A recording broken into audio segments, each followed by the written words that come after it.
পরিপূর্ণ সুস্থতা পেতে, উন্নত চিকিৎসা পেতে তামিম ইকবাল সব কিছু করছেন।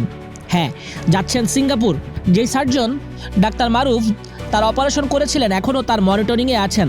আগামী 3 মাস তামিম ইকবাল উন্নত চিকিৎসার জন্য সব কিছু করবেন এবং নিজে আস্তে আস্তে সুস্থ হবেন। তার মাঠের ক্রিকেটে ফেরাটা অনিশ্চিত, এখনও বলা যাচ্ছে না। তবে এই অবস্থা নিয়ে ক্রিকেটে না ফেরাই উত্তম।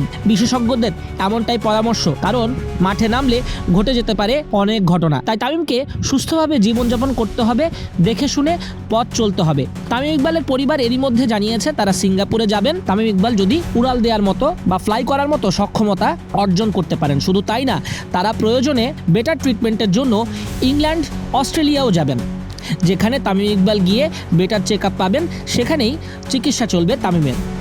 36 বছর বয়সী তামিম ইকবাল হার্ট অ্যাটাক হবার পরই যাচ্ছেন চিকিৎসার মধ্য দিয়ে। মহান সৃষ্টিকর্তা এবং সকলের দোয়ায় তিনি পরিবারের কাছে ফিরেছেন। তামিম ইকবাল মেনে নিতে পারছেন না এত অল্প বয়সে কি করে এত কিছু হয়ে গেল।